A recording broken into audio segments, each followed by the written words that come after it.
Hey, good afternoon, everybody. How's it going? Good to see you. It is 4 o'clock. It's actually 4:01. My apologies for being a little tardy.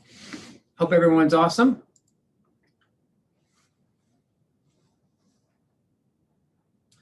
So you've had 24 or 22 hours to kind of think through what we went over yesterday.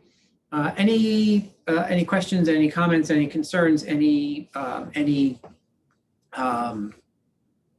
ahas that you wanted to share with me, with your colleagues? What'd you wake up thinking about this morning? Go ahead, Stuart. I'd say the 80-20 rule is what did it for me. Talk about that. What do you mean? When you put in 20%, yield 80. So yes, you put in 20 and you yield 80% of what you put in. Yeah, that's for sure. And what's interesting about that is the idea of the 7 activities that we talked about, right? So know what your 20% is as real estate agents. Don't just guess at what that is, right? So hopefully you took real good notes about what that 20% looks like. I'm going to tell you, to this day, I sit down at 12 o'clock to eat my little piece of chicken with peppers and onions on top of it. And I think to myself, okay, well, did I spend my morning on my 20? How much of my morning was spent on my 20? How much did I spend outside of my 20? How can I adapt my afternoon to make sure that my 20% gets done, right? So it's a tool, it's a concept, yes, but I want you to actually use it as a tool, right? So see it as both. I love that. Thank you for bringing that on the table. What else?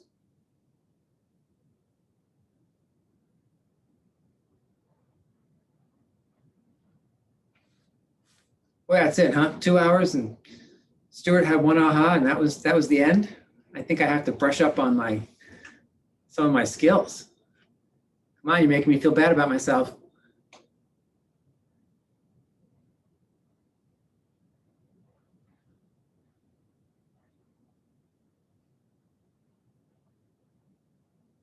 I can start calling on people. That might be fun. Come on, don't make me terrorize you. What other ahas?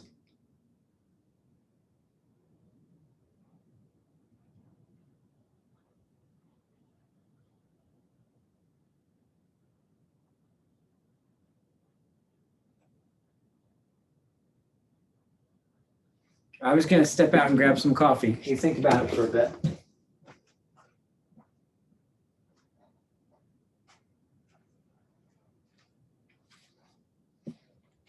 Come on, guys, this is a whole lot more fun if you participate. I came in late. I kind of missed the whole idea. So what are we participating in? I just asked for ahas or thoughts about anything we covered yesterday. Oh, I wasn't there yesterday, but it's funny how I got in here today. I was with Jen, and they were doing some kind of training based on whatever they did before, which I wasn't attending as well because I just came this week. And she asked about the listing, so I was like, "Yeah, I'm willing to participate in the listing challenge, but I just started, so I don't have any clients. And what's your offer, or not offer, but what's your proposal?" And I got a text message saying you should attend this class. So here I am, and I guess I'm supposed to find out how I'm supposed to get my first listings here. Well, there you go. And you will. You may not get that exactly tonight, but you certainly get that. Well, hopefully this year. Yeah, well, I meant the info. You probably won't get your first listing tonight either, but you probably won't get the info on getting your first listing because we're going to start that next week. However, let's get clarity around a couple of things. And so to kind of loosen you up a little bit and have your unmuting fingers at the ready, we're gonna switch things up a little bit. And I want to review something I'll put on the screen, and we're just gonna zip around. I'm just gonna kind of run through everybody who's on the call. Everyone's gonna read one of these, and we're gonna just talk about them a little bit, because clearly you all need to either a little more coffee or some calisthenics. All right, let me open this up and put that on the screen for you.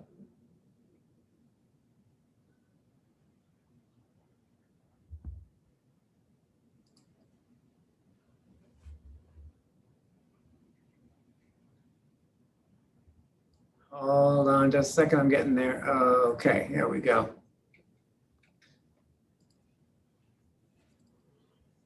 Can you see that? Okay, so let me open up my participant list.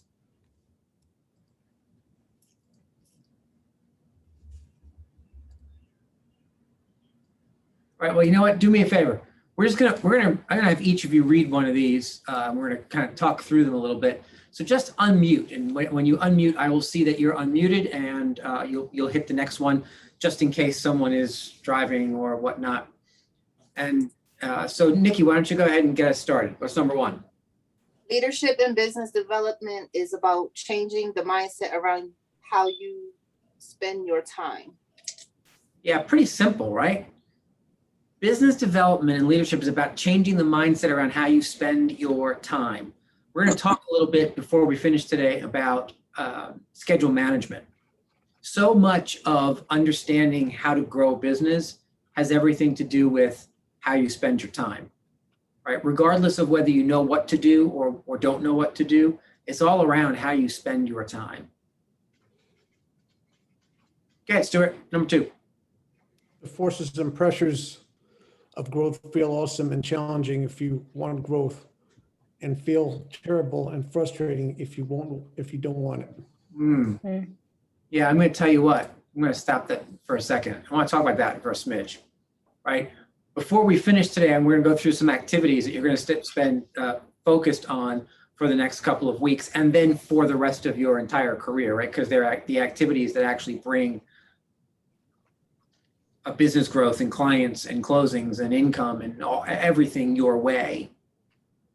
And we'll look every week or so to kind of see where you are and track your progress forward. However, some of you will choose not to engage in those activities, right? Do you have that right? Yes.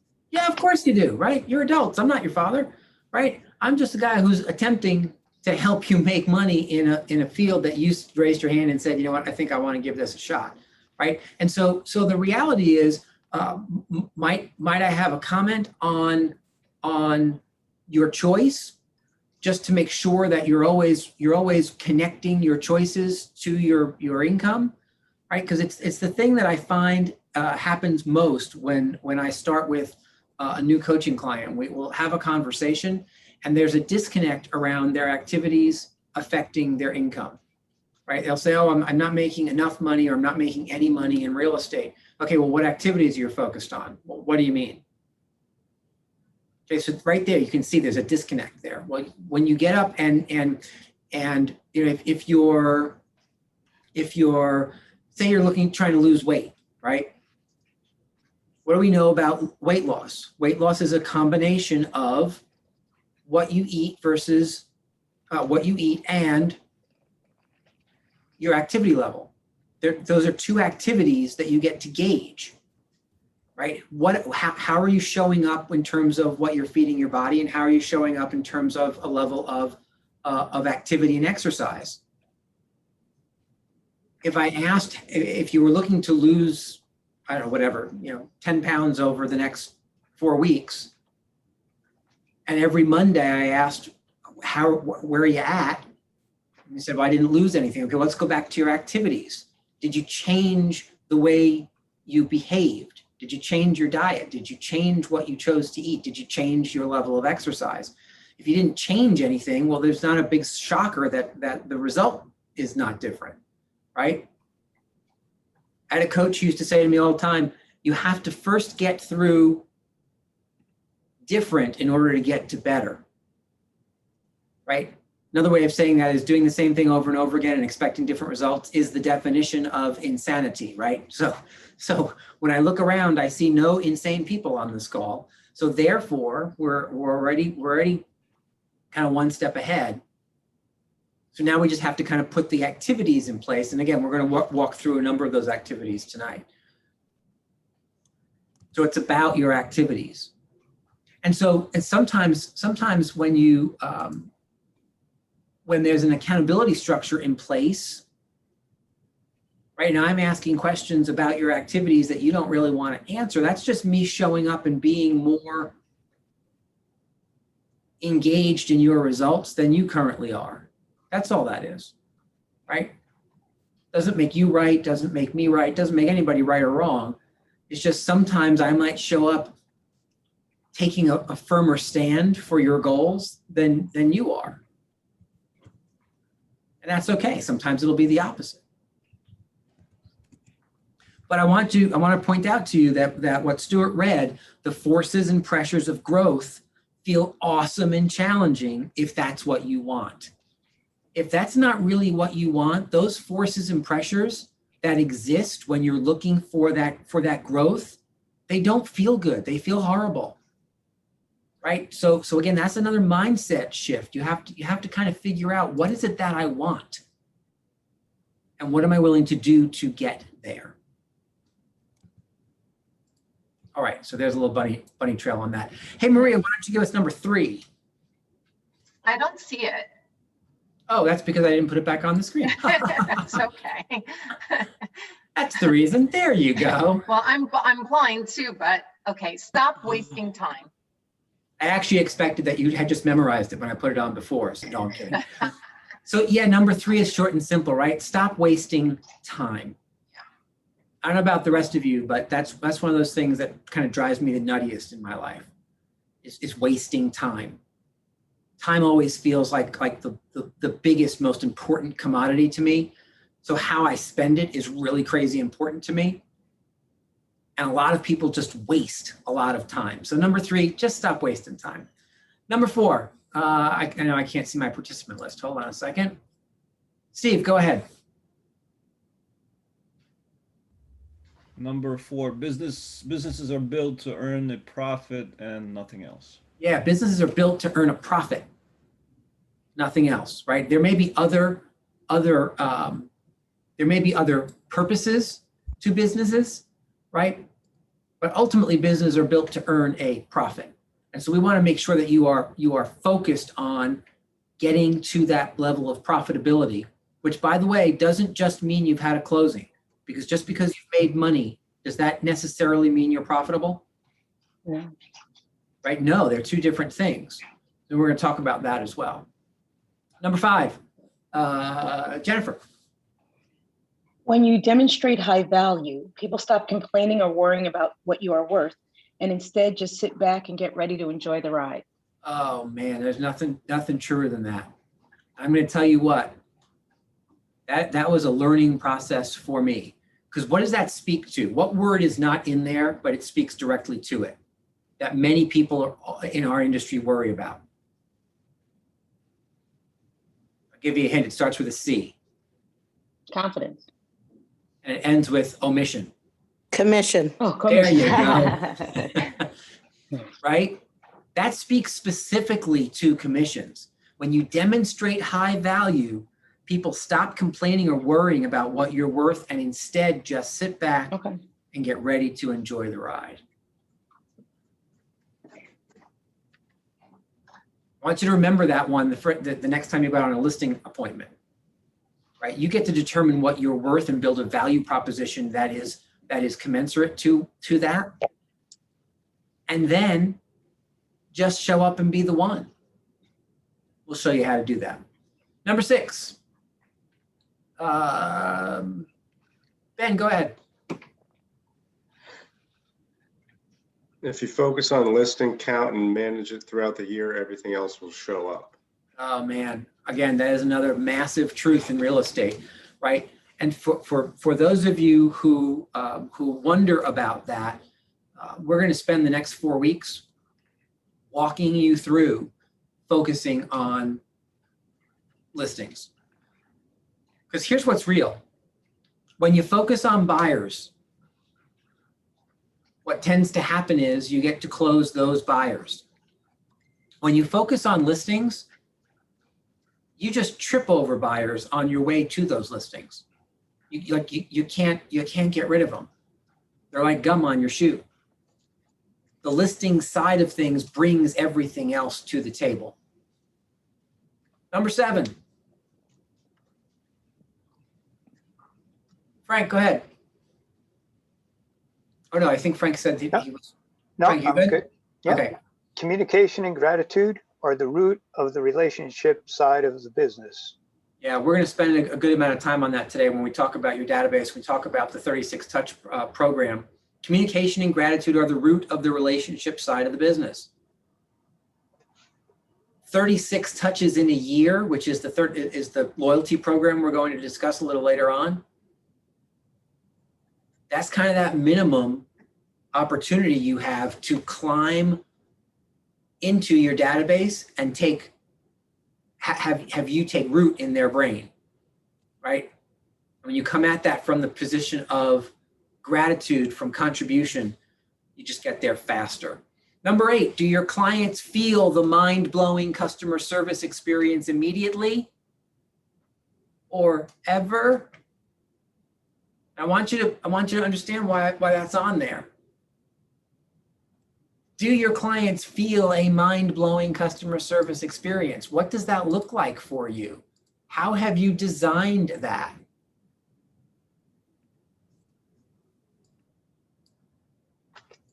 Right? It's crazy important. Crazy important. If you want to build a business that continues to feed itself based on referrals, people have to finish their transaction with you having had their mind blown. If they only get to move into the house, well, then you are the forgettable part of that whole experience. Trust me, it is hard enough to stay top of mind, even if you've been awesome. If you've been anything less than awesome and don't have that mind-blowing customer service experience, it's really, really difficult for them to remember your name 6 months later. Remember, I told you yesterday, I'm only going to tell you the truth, even if it hurts, even if it kind of sucks a little bit. Number 9, 2 pillars. Now, a pillar is a source of business, right? 2 pillars should be delivering 2/3 or better of your business.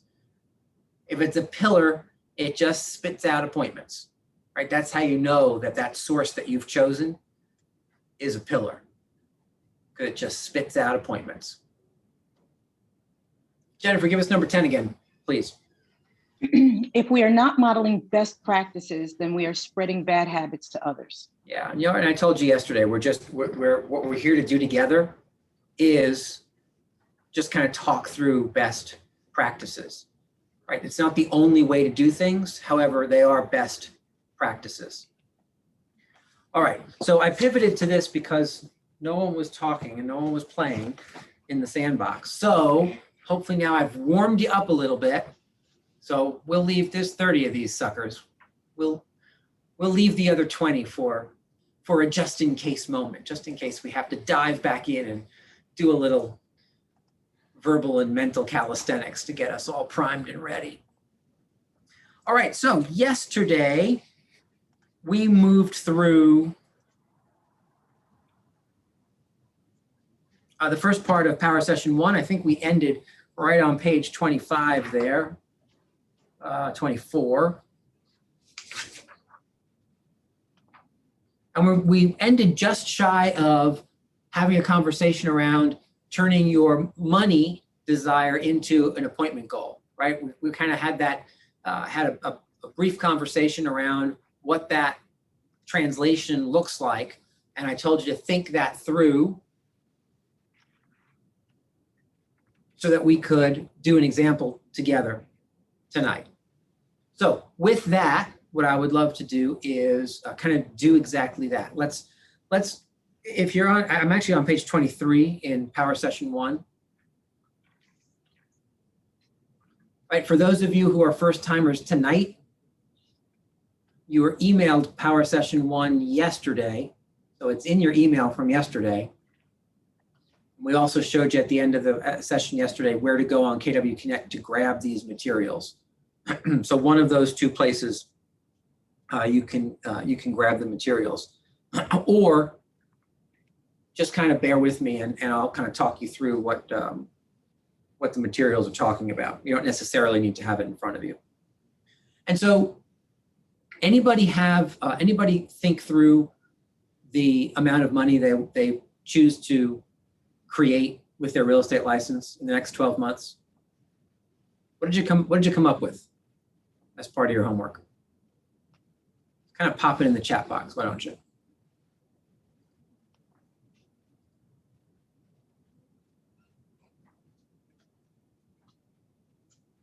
Does no one want to make money? We may have to rethink some of this, right? So Mary says 150K.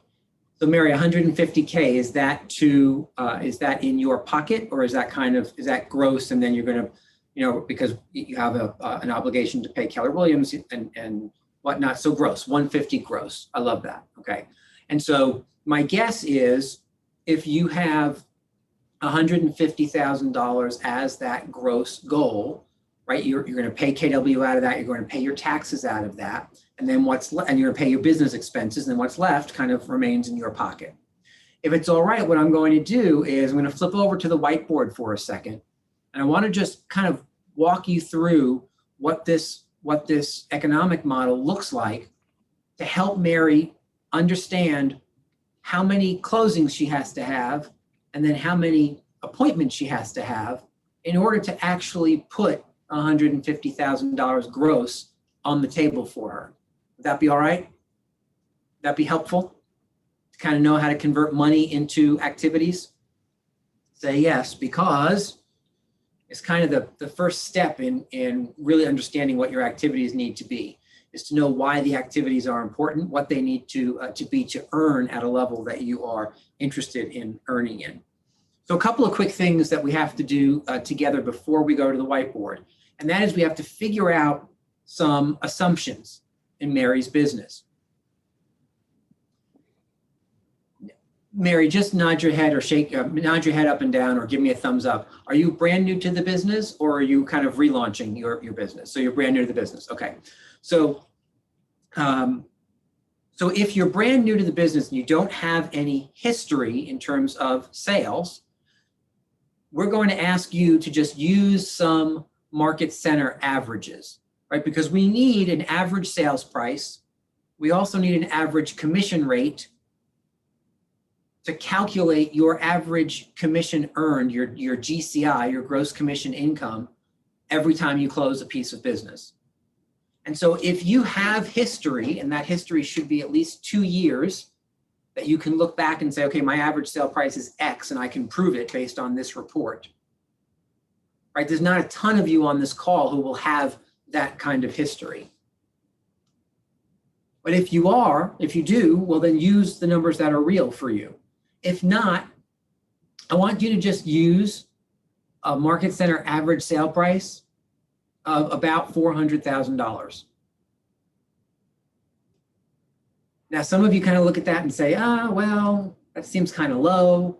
My expectation is that I'm going to be working more in the 800 to $1.5 million range. Well, unless you're very, very specifically working in a market that has those averages, and you have some kind of an in those markets, I think what you'll find is even as you look to attain those higher numbers, you're going to be selling condos. You're going to be selling some mid-tier housing, right? That's just the way it works. I had somebody say to me 20 years ago when I was all fired up on, I'm just going to only list $1 million houses plus, right? Why am I what's the point of being bothered with all the small stuff? And she looked across the conference room table at me and she said, "What are you, nuts? It's like the 3s and the 4s and the condos and the 5, like that's what pays your mortgage. The $1 million+ stuff, celebrate those when you get them, but build your business off of what is more common in terms of the territory you were looking to focus on. I look to be a Fairfield County-based realtor, and Fairfield County has a whole lot of high-priced stuff and it has a whole lot of low-priced stuff, right? So $400,000 is my thought for you to use as an average until or unless you can prove that differently. The average commission rate for our organization is about 2.5%. Sometimes it goes down to 2.4. Sometimes it's been as high as 2.7 as an average. However, the average commission rate that I expect that will be best for your numbers is 2.5%. So when you do the math on that, right, $400,000 at 2.5%, you get $10,000. So the math ends up being kind of simple when you use those numbers. You get $10,000 gross every time you have a closing. Does everyone see the math on that and see how you got there? So now what we're going to do is I'm going to flip the whiteboard on. So give me half a second. There we go. All right. Ben, just give me a thumbs up if you see the whiteboard. Okay, thank you, sir. So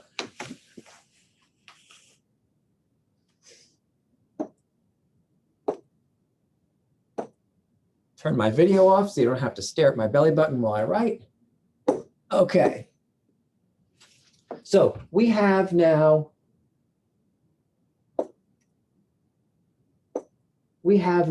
a goal of Mary's for $150,000 GCI in the next 12 months, right? And what we've said from an assumptions perspective is that Mary will make $10,000 every time she has a closing, right? So $10,000 per closed side is what we just determined. So if you divide $150,000 by,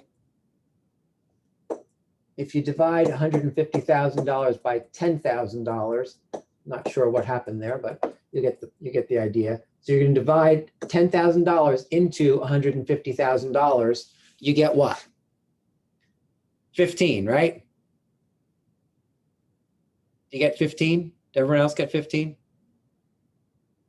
Right, so you get 15 closings. That's a units closed number.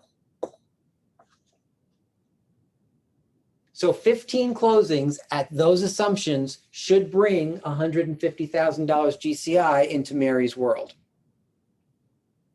Now, 15 closings, we're going to now take that one step further, right? What do you have to do to create 15 closings over the course of the next 12 months? It's a little more than one a month, right? And so what I want you to just trust me on when I give you these numbers, we use a ratio of 3.5 to 1. And that is appointments to closings. So the 3.5 is appointments to closings.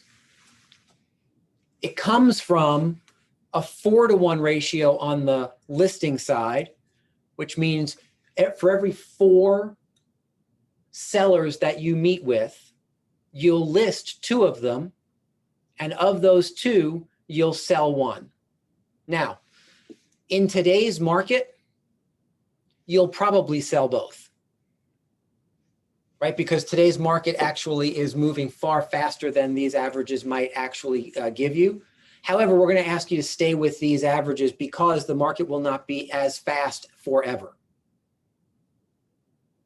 On the buy side, it's actually a little bit better. For every 3 new buyers that you speak to, you will sign 2 of them as clients and sell 1 of them a house. Right? So these numbers build in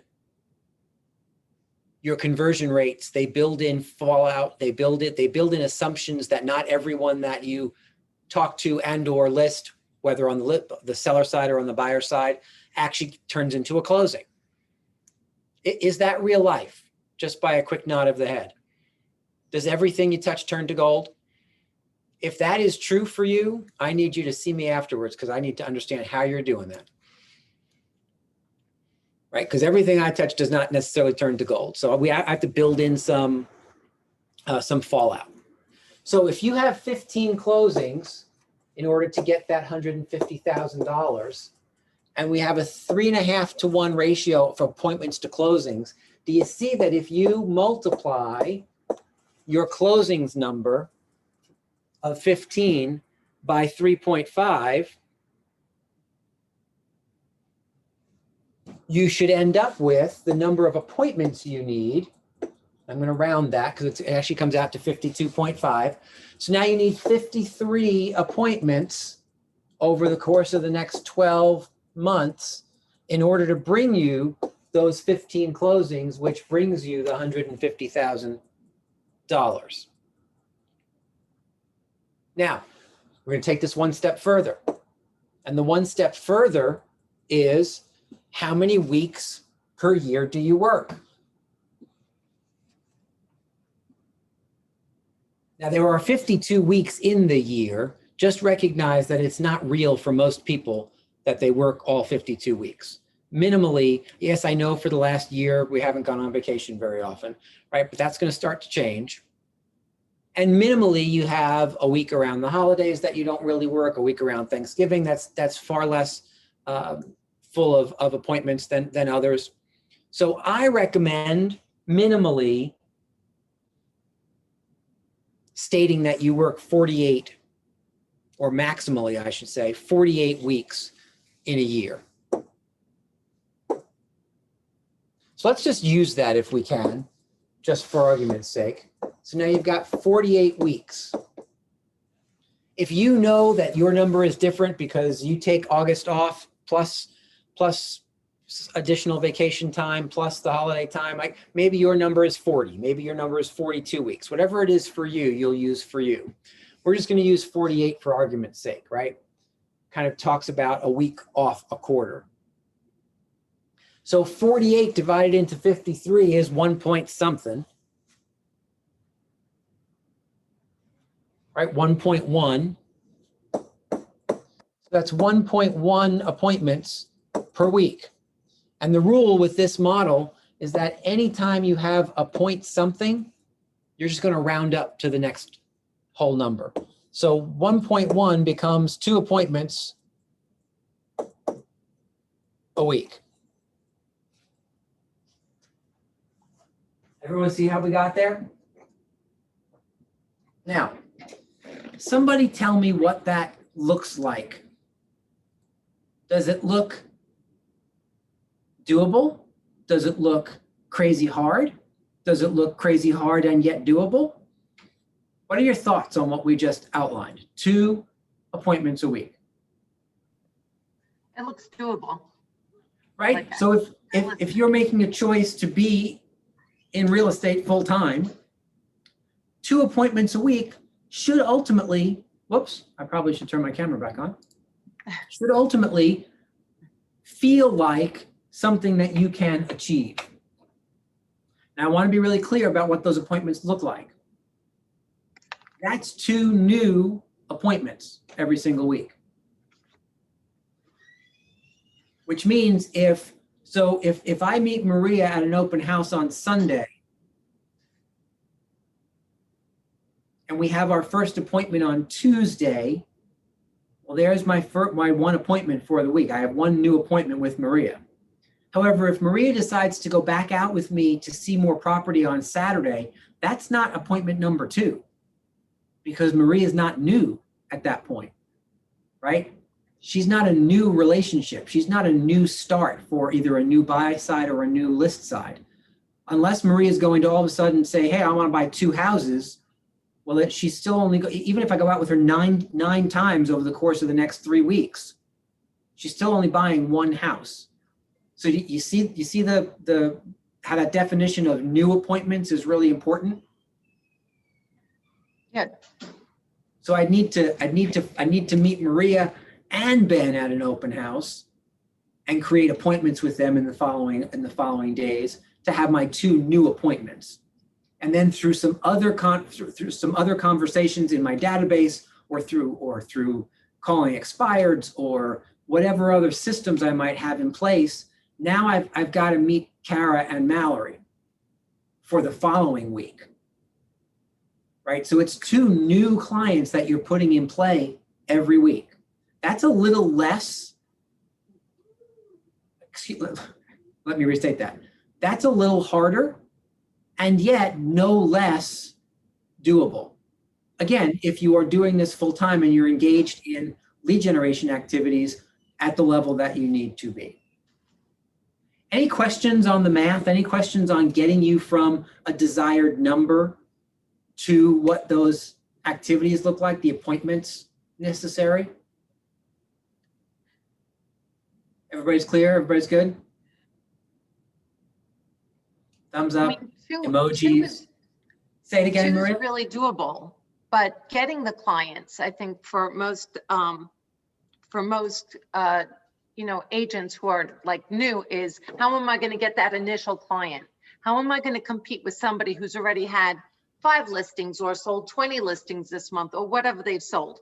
How do you compete with that when you're just coming into it and you haven't gotten 1 listing yet? How do you convince that seller to give you their listing when they can go to somebody who's already sold, I don't know, made $200,000, $300,000 this year? Yeah, we're going to answer that before we finish tonight. We will absolutely have an answer for you on that before we finish tonight. It's a great question. And so recognize that therein lies the difference between success in real estate and not, right? Is the ability to find new people to put into play every single week. That's right there. That's the trick.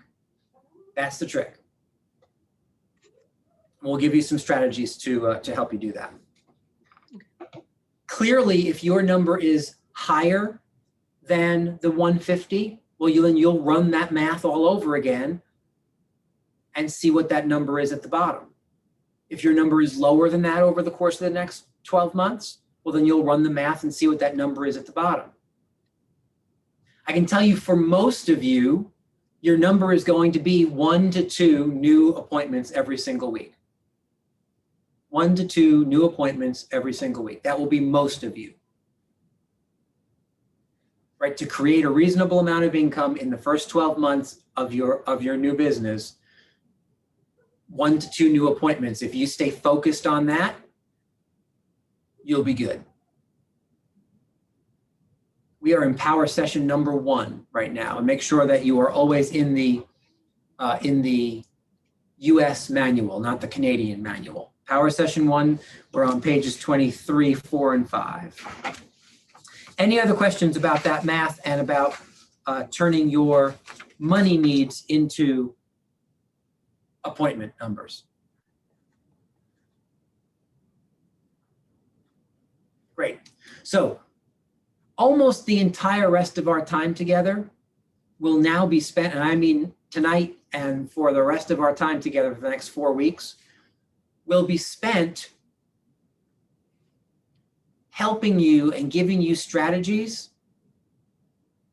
to locate people, to convert people into those appointments, right? Everything else now becomes about where is all this coming from, right? Because that is the biggest issue that you need to solve in your business day in and day out. Even for those of you who have never sold a house before, that issue is a bigger issue for you than learning how to take a listing or learning how to write up an offer. I know for many of you in your head that sounds crazy, and yet that is a reality. Your main issue every single day that you get up to work, I'm going to tell you, when I was still in the field, the question I asked myself when my feet hit the floor from a business perspective, from a growth perspective, was, what am I going to list today? That was my daily question. What am I going to list today?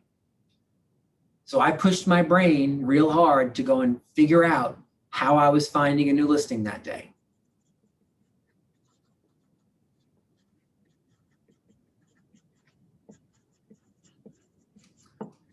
All righty.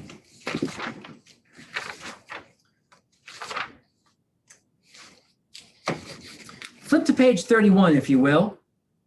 I want to talk with you a little bit about the activities that drive all of this.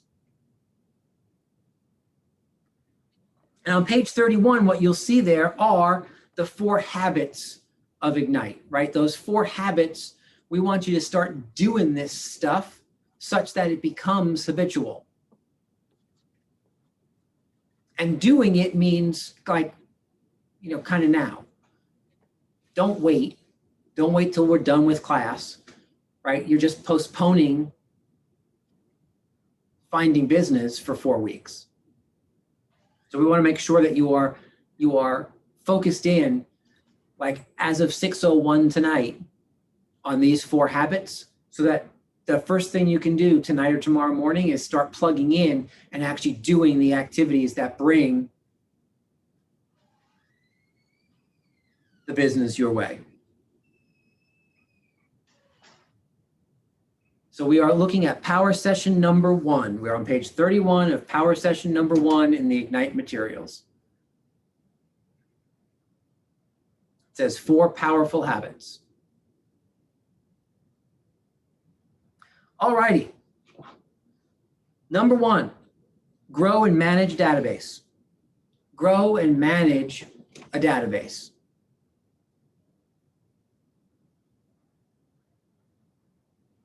So what is a database? What is your real estate database, you may ask? It's a great question.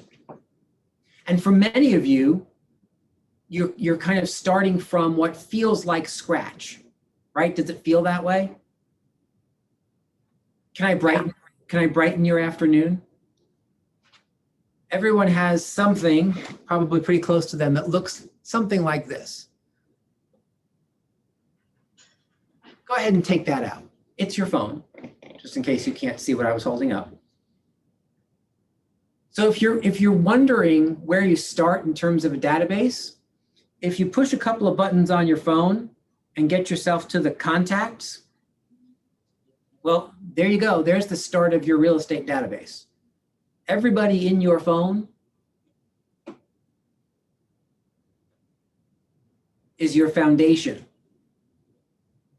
Hey, let's play a game. If you go to your contacts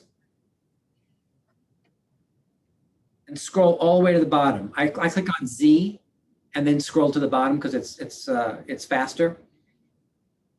It should tell you, if you have an iPhone, it should tell you how many contacts you have in your phone. Pop in the chat the number that you get. We'll see who wins. Mine says 1,626.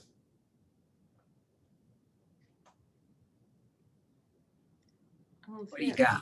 I'm sorry, where did you go in your contacts? So press the letter Z in your contacts and then scroll up. So you're going literally all the way to the very bottom of your contacts. And at the very bottom, underneath the last one, it should tell you a total. No. See. All right, we got 534, we got 414, 332, 906. Boy, I never win. I might be the winner this time. Anybody got more than 1626? Somebody always beats me.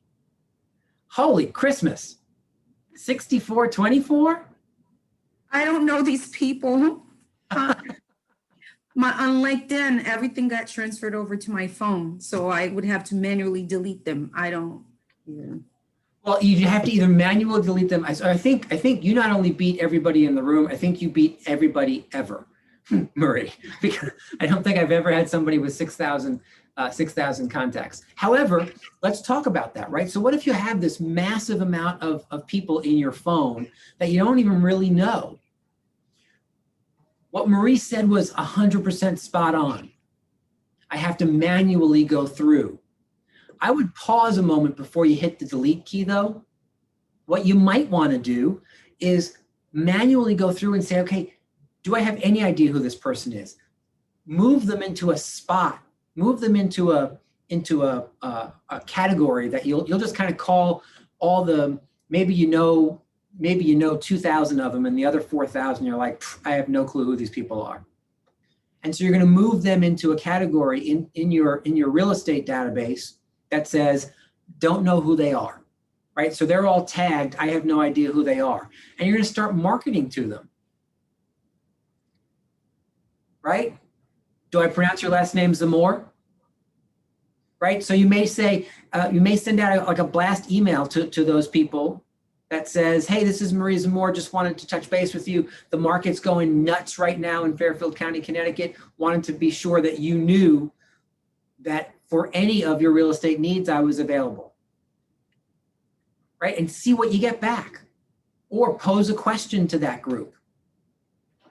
Hey, just looking to check in with you.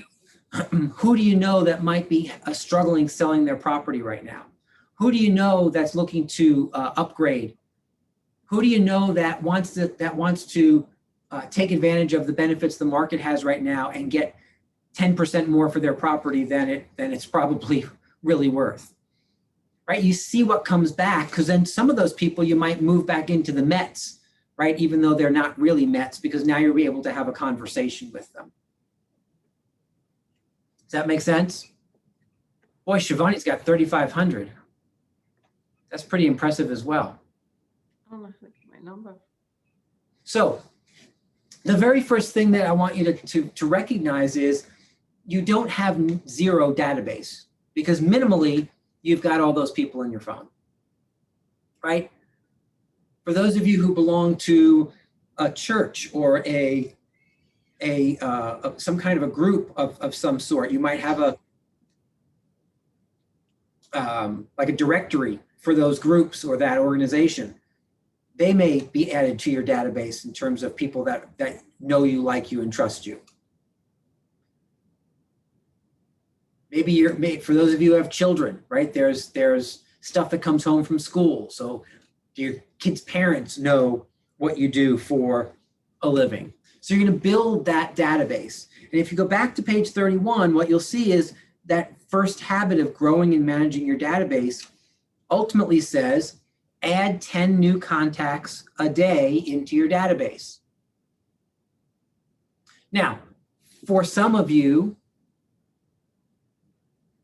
we'll assume like an average of 500, right? So 10 a day, if you have 500, well, that's 50 days, right? So over the course of the next month and a half or so, if you move 10 a day into your database. Now, growing the database, you don't necessarily have to physically move them one at a time, right?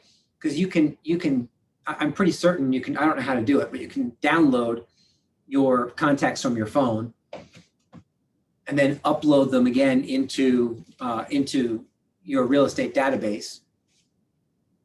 Right, what we use at Keller Williams is a system called Command. But I want you to move on to step number 2, which is prospect, which is speak to 10 people in your database every day.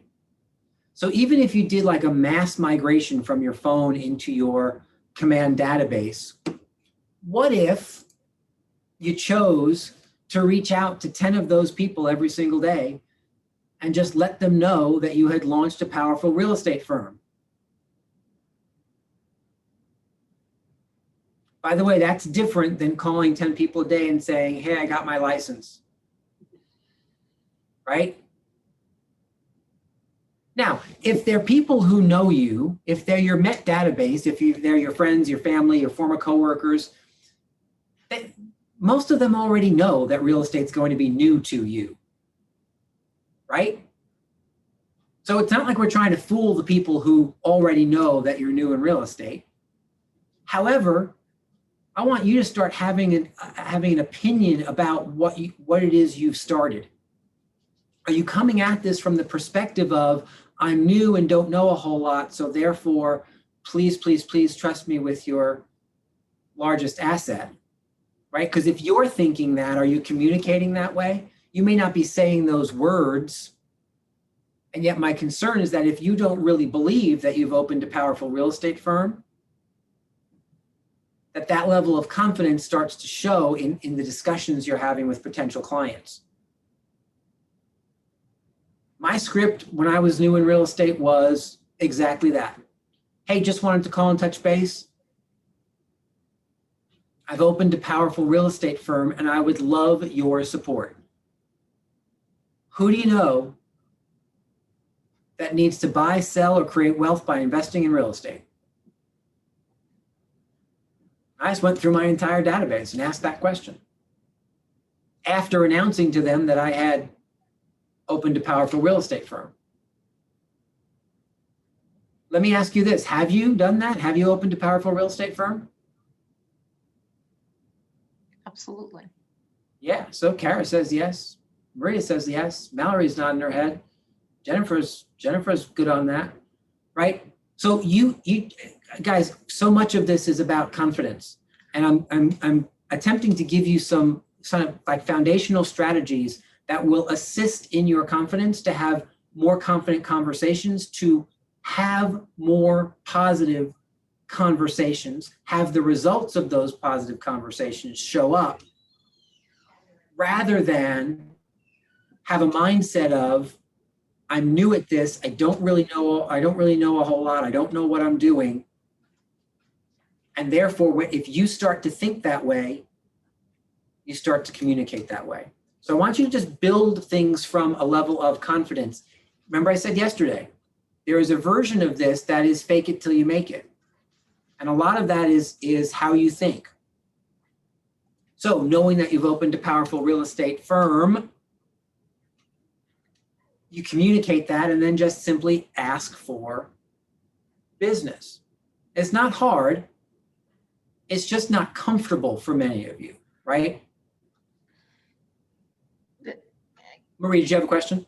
Yeah, well, it's kind of like, what I think it is for like a lot of people, it's like, well, if you're new in it and you don't, there are certain questions you might not be able to answer. The whole thing, I think for me, is how I would answer something that I wasn't sure. I would say, listen, I have a whole team of people that I work with. So if there's something that you need to know that I don't know, I'll find the answer out for you and I'll get back to you in like, today within a couple of hours or, by a certain time. That seems reasonable for whatever question it is. And so, because there is going to always be a lot that I don't know or a new agent doesn't know. I worked the business a long time ago in the Hamptons, but, Greenwich, Stamford, it's another animal. And the clientele's different, the communities are different. It's more year round. That was more seasonal. So just knowing that you have a team of people behind you. So if you don't know something, you just say, well, I work with this incredible team. And if I don't know the answer right now, it's something I'm going to find out for you by today. And, I'll shoot back to my team and get that answer for you. So making it sound like there's like a group of people behind you that has your back. 100%. Maybe could work. Yes, especially with people who already know you, right? Because again, we're not attempting to brainwash people who already know you into thinking that you didn't just, kind of jump back in or start a new business, right? That's not the point. The point is, though, to come at this with a level of confidence, even if it's false confidence in the beginning. And Marie makes a great point, right? Not only foundationally do you have a great team behind you, as I said yesterday, your job is not to know the answer to every single thing that comes up. And as soon, the faster you can kind of let that go, that you have to know the answers to everything, the faster you will climb on top of appointment setting and business writing. Instead, you need to know where to find the answers that you don't know, right? And that's just about being a resource.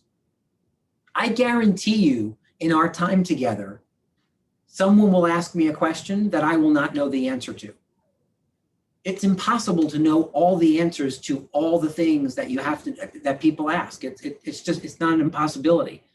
It's an impossibility. And it doesn't, to me, that's not a comment on my skill or my knowledge. If Maria asks me a question and it relates to something specific, I would rather, because here's what I would say in that situation. Marie, that is a great question. And before I guess at the answer, let me get you the real answer to that. and I'll get that back to you tomorrow when we meet. Right? That to me is not a comment on my ability to help Maria grow a business. I just want to make sure that I give her the right answer. I don't want to guess at that.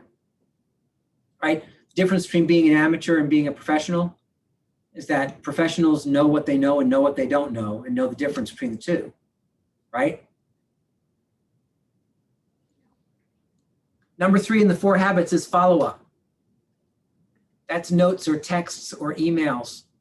I love the idea of handwritten personal notes. However, what I know from experience is that 80% of you will not ever write a handwritten note. Another 5% of you might do it one time and then say, this was for the birds. I'm not doing this ever again. Right? So what I'm going to suggest to you is the follow-up, even though it says in the book, write a personal note, make it more digitally based if that gets the job done. So what that means is if you're reaching out to 10 people a day just to kind of introduce your business and ask for who they might know that needs some assistance, well, let 48 hours or so go by and then follow it up with a text, follow it up with an email. Or if you're a personal note writer, go ahead and write that personal note. Send those business cards in that personal note. And the follow-up just has to be, hey, you know what, Mary, it was so great to speak to you the other day. Please don't hesitate to call or text if I can ever be of any assistance to you or anyone you might know. I stand at the ready. The market is hot. Have a great summer. Bye. Right? It doesn't have to be hard. It doesn't have to be beautiful poetry. It just has to be a follow-up, because the whole idea is you're just touching that person one more time. It's one more touch to what you're attempting to do out of the gate is to move yourself to a position in the people's, in the folks who know you in your database, in that MET database, to move to a position of recognition as a real estate professional. Right? Those people know you already. That MET database, they know you. However, they may know you as somebody's mom or somebody's husband or somebody's wife or somebody who used to be in the marketing department at the former company that you worked for, right? They may know you and affiliate you in their brain with something else. Nikki, that is an enormous bottle of water. My stars. Good for you. We should all be, hold that up. I'm going to give a little lesson on that. You want healthy? Drink that much water every single day. That's a lot of water, but man, not only will you lose weight because the water flushes you out, you lose weight because you're running back and forth to the bathroom 1,000 times a day, right? Good job. I love that. Sorry, I get distracted with the little Brady Bunch screen sometimes. Just had to call that one out. What was I saying? Was it something brilliant? Oh, follow up, notes, text, emails, and then remember. All right, let's move on to number 4. Know your market. Right? Know your market. You need to be studying the market. This talks specifically about previewing homes.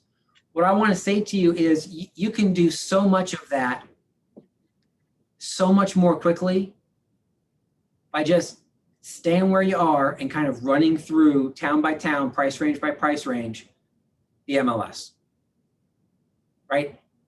At some point, you will start visiting homes to kind of check out the inventory. And yet the reality is you can learn a ton by just going through the data that's presented to you on the MLS. The way I used to do it was I would pick a town I wanted to learn first. I would start with our own inventory. So I'd run a report on the MLS for any inventory that my brokerage had. So I knew what that inventory looked like. And then after I examined our own inventory, I would go price range, kind of $100,000 to $200,000 at a time throughout the town from bottom to top. It wasn't like a memorization technique. It was just to get a feel for, like, what does $400,000 buy in Bethel? What does $400,000 buy in Stamford? What does $400,000 buy in, in Wilton, right? Because the answer to that is different. What does $400,000 buy in Newtown? And you start to understand how the towns kind of set themselves up with price ranges, what's offered, how fast the market is moving when you start really paying attention and previewing homes. So that number 4, know your market, even though it says preview 10 homes a day or 10 homes a week, I want you to start really understanding the market based on doing some market research. Right? You have plenty of time to be inside of homes as you are working with buyers. Right? The reality of scaling a business. What do I mean by scaling a business?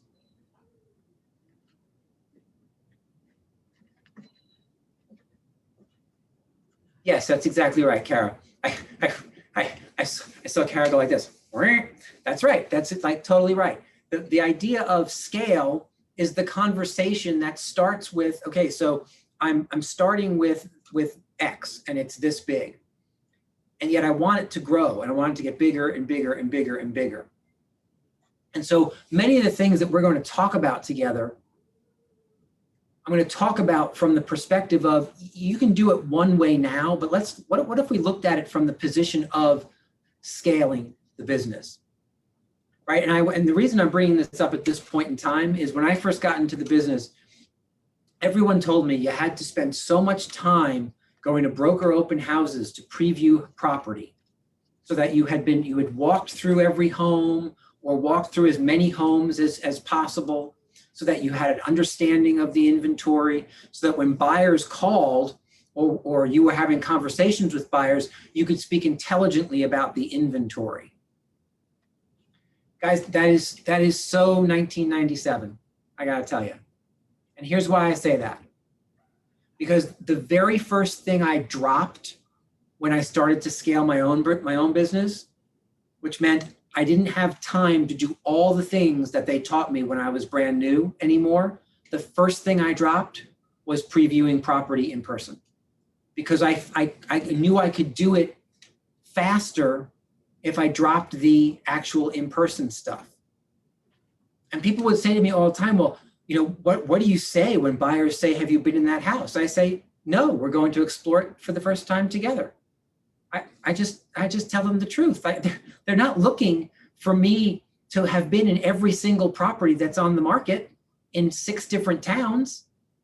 If that's their expectation, I'm not doing a good job of expectation setting up front, because that is unrealistic, right? If you work in a micro market, sure, having personal knowledge of the properties that are on the market might make sense.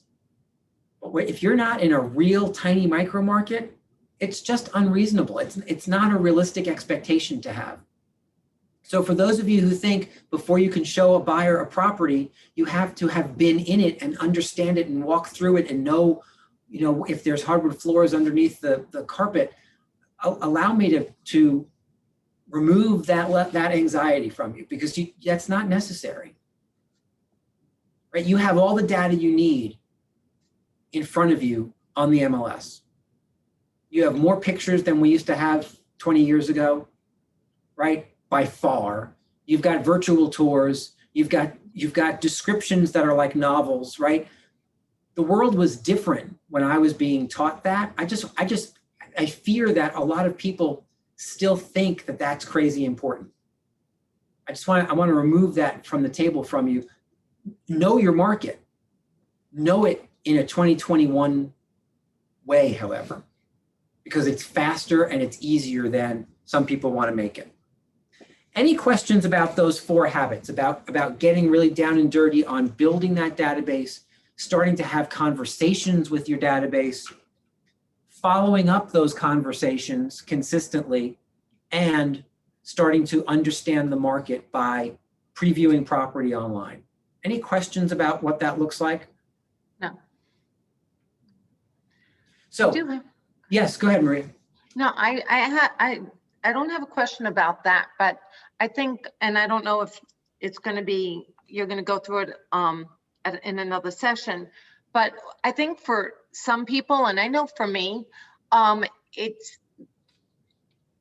not, when you want to be in the business and you love the business, you're going to want to look at the MLS and you're going to want to do all the steps that we're talking about.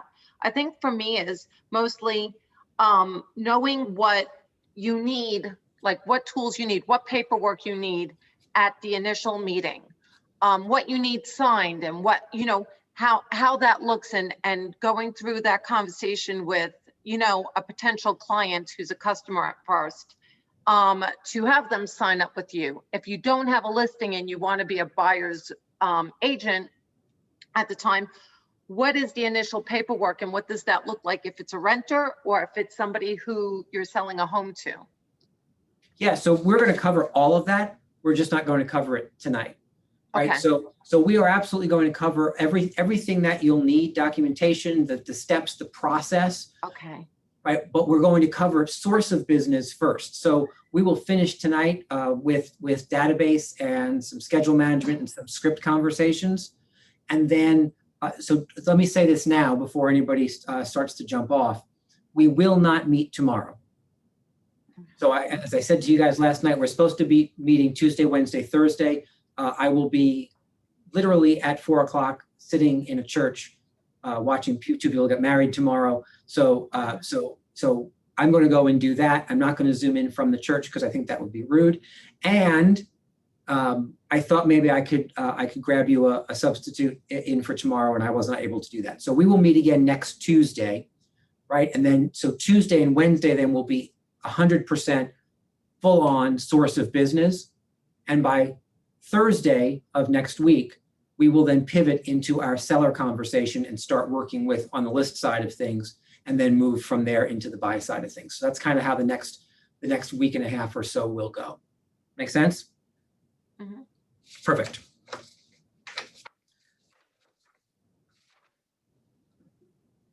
All right, let's Maria talked about having tools ready.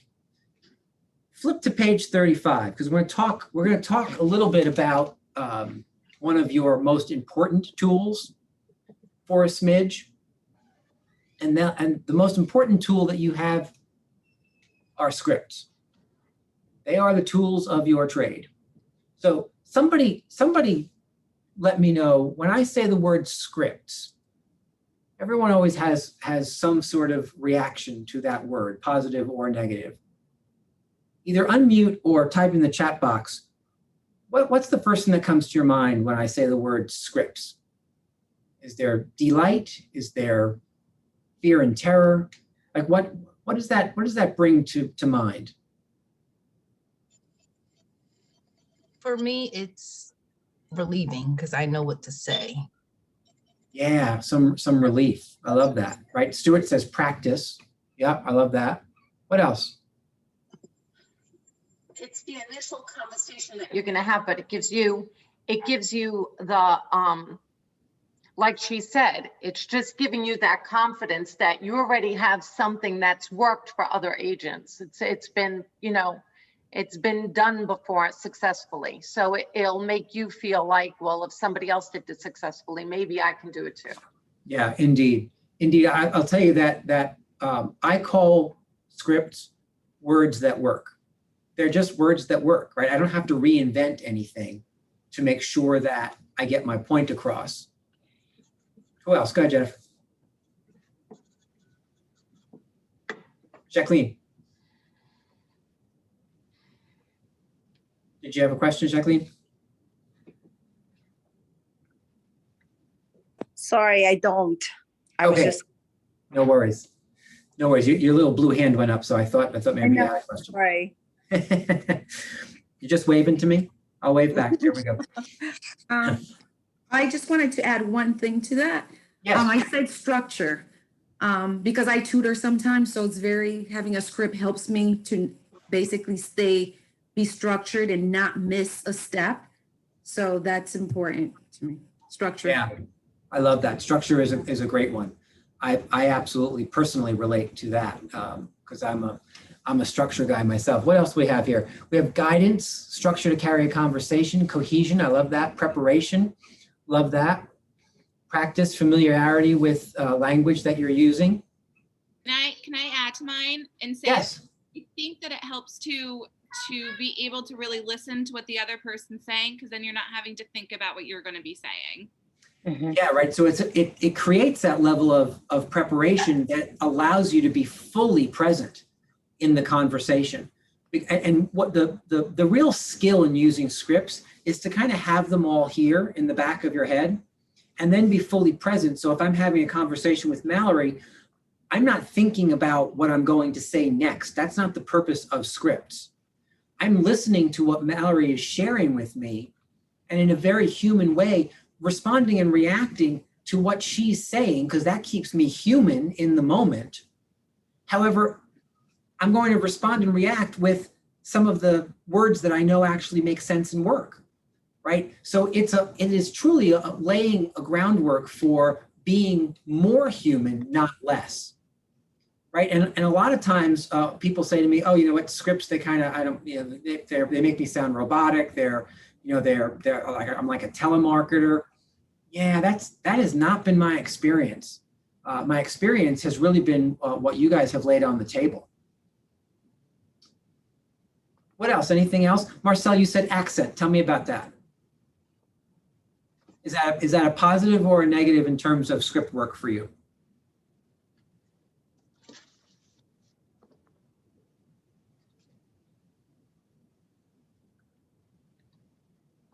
Marcel, going once. Oh, yes, I'm here. I was trying to unmute. So it is negative for me. It's not positive. I'm not really comfortable doing script because of my accent. So to cover that, I'm telling myself that I need to learn how to do the job so well that nobody will notice my accent. That's why I kept coming back to all the training again and again and again. I kind of put myself on learning mode. I'm not really comfortable doing script or whatever it is. So allow me to ask a quick question then. Why is it that you think that your accent is a negative? Why learn the job so well that the goal is to have people kind of forget that you have an accent? Because I think one of the coolest things about you is how you sound and talk. That's what I get all the time. Oh, I like your accent. Where are you from? I don't want nobody to notice my accent. I want to sound just like you. Yeah. Well, and so here's the thing, right? Now I know Marcel long enough to be able to say this out loud to her, and she knows exactly where I'm coming from with it. The simple reality is, Marcel, if you were looking to rid yourself of that accent, you would have done it by now. Mm-hmm. Right. And so the simple reality is that is you, and it makes you unique. Right. Just like the way I sound makes me unique, and the way Nikki sounds, the way Mallory sounds. And to Americans, I will tell you that most Americans are jealous of people with European accents. Absolutely. Yes, totally. Right. Mm-hmm. See, look at your colleagues. They're all saying, what are you, crazy? I want to sound like you. I think the only thing for me that matters is clarity. If there's clarity there, the accent is beautiful. Mm-hmm. Yeah, and I love that, Jennifer. Thank you for putting that out there. So I think that the goal, Marcel, should be. Thank you for that. Well, you're welcome. And I think that we are always our own harshest critics, right? About how we sound, about how we look. We're always our own harshest critics. That's just one of those things that for most of us, it makes us human, right? The reality is,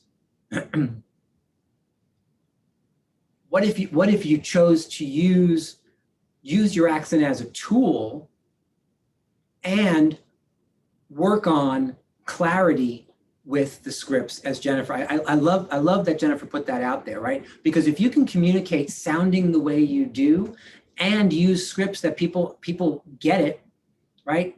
I will tell you that I don't think there's ever been a time where you have said anything to me in person, on the phone, or on Zoom that I didn't understand everything you said. So the underlying ability to be clear with scripts that are maybe not your words, that I think is something that you could continue to work on and not be. My concern is that for you, without scripts, you're now trying to think of what to say to get the job done, as well as kind of in the back of your head having this thing about the accent. And so all of a sudden, your brain is so consumed by all of those things, it's hard to be as present as maybe you need or want to be. So I think you may be, by taking that road that you were going down, you may actually be getting further and further away from what you're looking to accomplish. And scripts don't have to be verbatim. You can make them your own, right? Yeah. Yeah, we're going to talk about the process of script work in just half a second. So Marcel, I know I called you out on that, and I didn't mean to put you on the spot, but I do hope that it was helpful to you, because frankly, all the rest of us wish we sounded like you. Absolutely. It was helpful. Jen already helped me with that, saying that to use it as a tool instead of a negative thing. I try to do that. Probably I need to go back doing that again. Yeah, it's awesome. Thank you. You're quite welcome. So page 36 in the middle ultimately says, a great script is 100% customer oriented and benefits the customer throughout the entire conversation. And I want to focus you in on that, because the other thing that oftentimes people say to me about scripts is they feel a little manipulative, like they feel like they pre-programmed in such a way that I feel like I'm not really doing a service to the client. And so I want you to recognize that great scripts are 100% customer oriented. They're not even developed really for you. They're developed to help you be able to focus on the client. That's the purpose of them, because they give you that freedom, as I think Mallory said before, or maybe Jennifer, I think it was Mallory, said before, they give you the freedom of being able to not think about what it is you have to say next, right? There is a learning curve. There's a process to go through, right? On scripts. Let me give you that process real quick, because the scripts that we're going to give you, it's a lot. It's a lot of words. It's a lot of conversation. It's paragraphs, it's pages, it's right. As I said yesterday, before we finish, I'm also going to log on and show you where to get the scripts package that you can download if you want to do that. You have scripts in each of your power sessions, both beginning, middle, and end. But you also have a book of scripts in Ignite that I'll show you where to get. Oh. Right, and so the idea of learning scripts is a 4-step process, right? And that 4-step process starts with memorization. There is a version of memorization. You just have to kind of read them through. Oftentimes it's reading them out loud over and over again. It's practicing with each other, because you say something enough times, you don't have to look at the piece of paper anymore, right? You just kind of have it in your head. So memorize is that first step. The second step is internalize. So you're going to take those words that you just stuck into your head, and you're going to have them start to sink down into your body. That's the internalization of the script. It's when it becomes more reflexive. It becomes more like a habitual response. Right? When someone says to me, "How's the market?" my answer is, "Great, why do you ask?" Right? That's a habitual response. That's pre-programmed now. That's always my answer. The market is great, why do you ask? because that's just a simple script. Simple lead generation script I gave you before. Hey, before I let you go, I'm curious, who do you know that might be interested in buying, selling, or creating wealth by investing in real estate? That's just a simple script, right? It doesn't make me sound like a robot. It's just a simple question to ask somebody.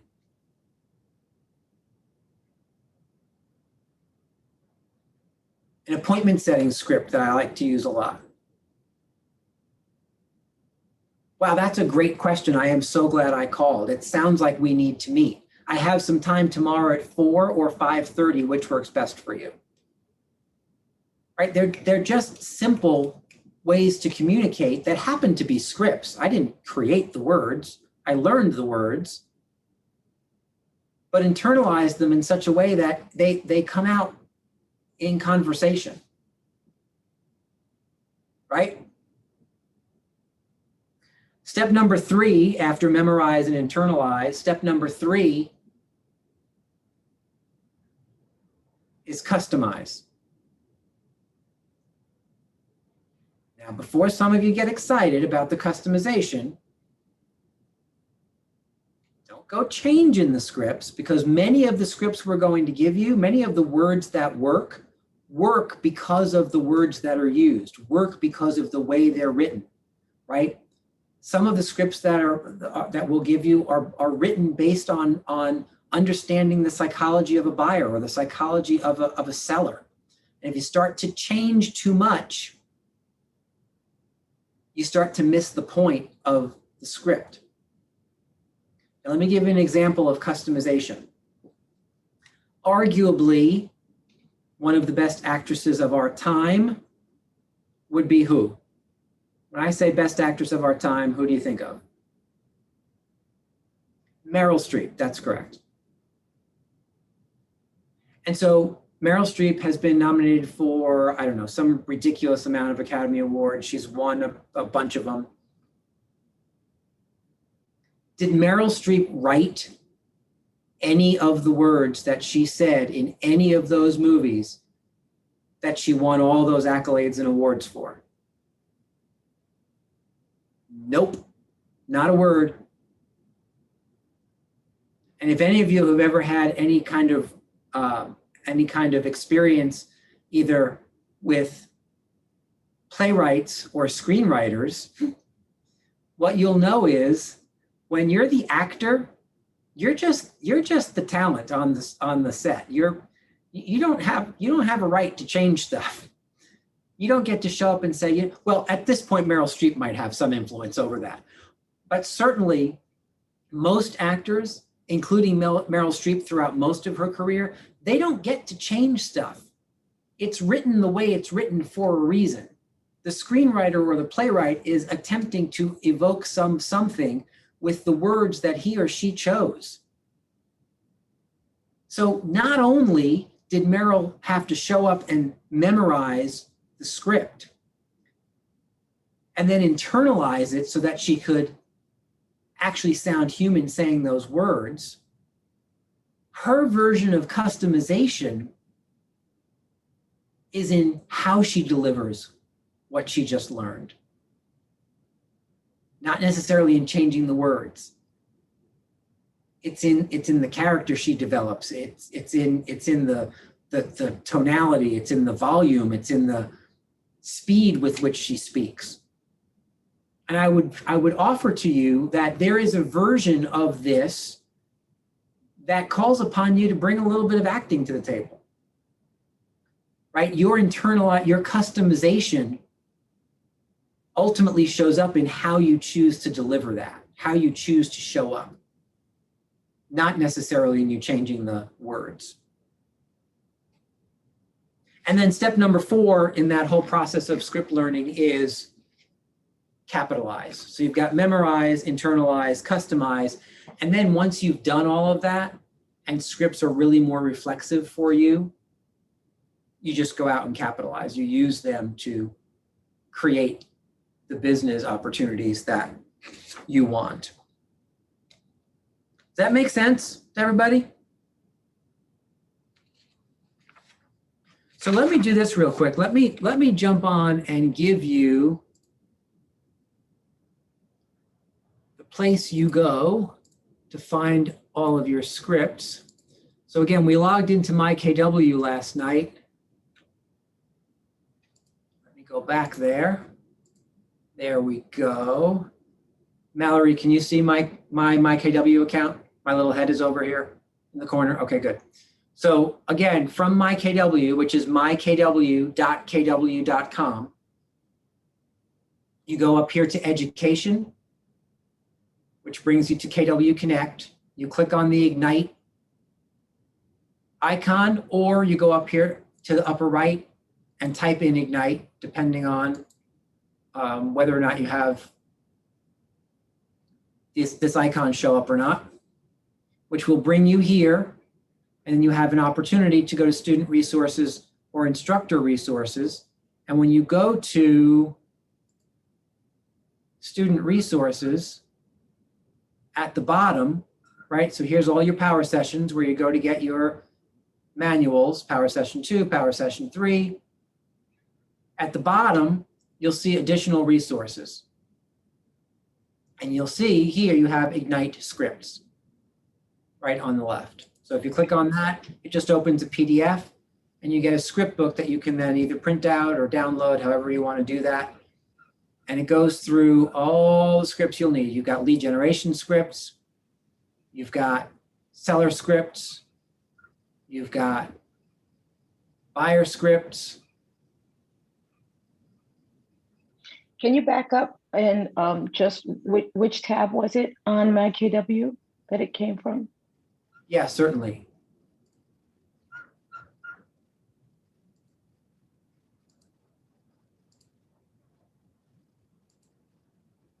So from MyKW, it's the education tab at the very top. When you click on education, it flips you into KW Connect. Gotcha. And you'll either search for Ignite or click on the icon, depending on what your homepage looks like. And then student resources. And then at the bottom, the Ignite script manual. Okay. Right? It's 64 pages of scripts, guys. There's a ton of great information in there. I'm going to give you probably another 20 or 25 pages of scripts. So you'll have more scripts than you'll know what to do with, right? You'll actually have more scripts than you wish I would have given you. So in case you want to get started on kind of checking that out, go ahead and download that script book and start leafing through that. All righty, where are we? All right, so homework. Hey, who started reading the red book? Because that was part of your homework from last night. Red book. All right, so a couple of you started. I love that. So for those of you who were not here, your homework for, I think we said 2 weeks, right? We gave each other 2 weeks to get that done. So 2 weeks from last night is if you haven't read The Millionaire Real Estate Agent, to get it and read it. If you have, go ahead and read it again, right? Because it is the blueprint for success in our industry. And by the time we get to 2 weeks from last night, we will be able to reference that in terms of helping you continue to build. So the homework that I want to give you for tonight, and you have a bunch of days to do it because we will not meet tomorrow, is this. I want you to start dipping your toe in the pool with talking to people about real estate. And so what that means is between now and next Tuesday, I want you to find 5 people to have real estate conversations with. Now, that might be people in your Met database. That might be people in your phone that you kind of flip through and say, okay, who am I going to start with? My advice to you is start with people who you already know because they're easier calls to make. If you have any kind of anxiety around making a business phone call, start with people you know. If you have a lot of anxiety around it, start with people you really know well and say this. Hey, Marie, it's Rick. I'm really kind of nervous about making this phone call because it's my first real business call. So I'm calling you first because I know you won't laugh at me and you'll give me some honest feedback. Is that okay? I mean, do you have people in your database that you could call and use as kind of guinea pigs? Go ahead and use them. There's nothing wrong with that, right? There's nothing wrong with, if you're nervous around it, just reach out to people, like call your mother, call your sister, call somebody who you know will just kind of be supportive on the other end. If you have nobody else to call me. 247-3153. I'd be happy to take your call, right? Make sure that you get some of this going, because what I want you to deliver is one of two things. There are those of you who are anxious to kind of just jump in and get started. If that is you, utilize the fact that it's the start of the summer. Make kind of a reach out call. Again, these are all people you know, right? So you're going to start in your Met database. And the script could be, hey, Mary, it's Rick. Scott, I just wanted to call and touch base, see how you and your family were doing. Any great plans for the summer? And let Mary tell me about her summer plans. You know what? That sounds so awesome. Usually in a human conversation, Mary would then say, so how about you? And I'd say, oh, I'm doing X, Y, and Z. You know, Mary, I don't want to take a ton of your time. I just wanted to call and check in and see how you were doing. And you know what, before I let you go, if you don't mind, I have just a quick question for you. As you know, I've launched a powerful real estate firm, and I'm just curious if, like, who you might know that might be interested in buying, selling, or creating wealth by investing in real estate. Just kind of like an aside. It's like a question kind of at the end before you let somebody go.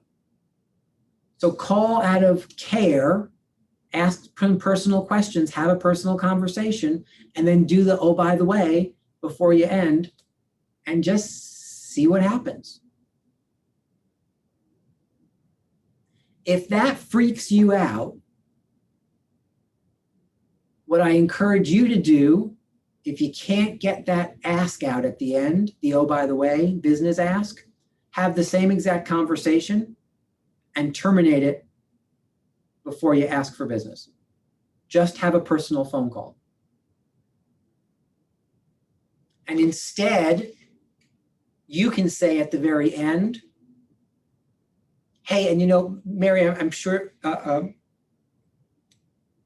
just wanted to let you know that I have opened a powerful real estate firm, and would it be okay if I just kind of checked in with you from time to time? Right, so you don't have to ask for business if asking for business freaks you out, but I do want you to ask if it's okay, like get permission to check in from time to time. Remember, these are people who know you, right? The people in your Met database know you, like you, and trust you, and are already predisposed to do business with you. So don't be weirded out.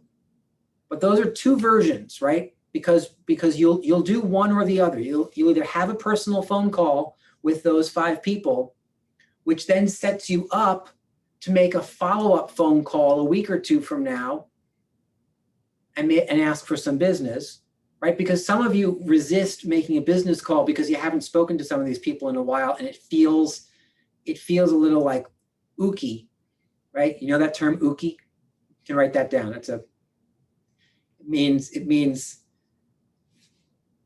I don't know what it means. I think I might have just made it up, right? It means ooky. It means ooky. That's exactly right. Definition, see ooky, sends you in a circle. But that's okay. If that feels wrong to you, then don't do it. Make the personal phone call so that you've now earned a spot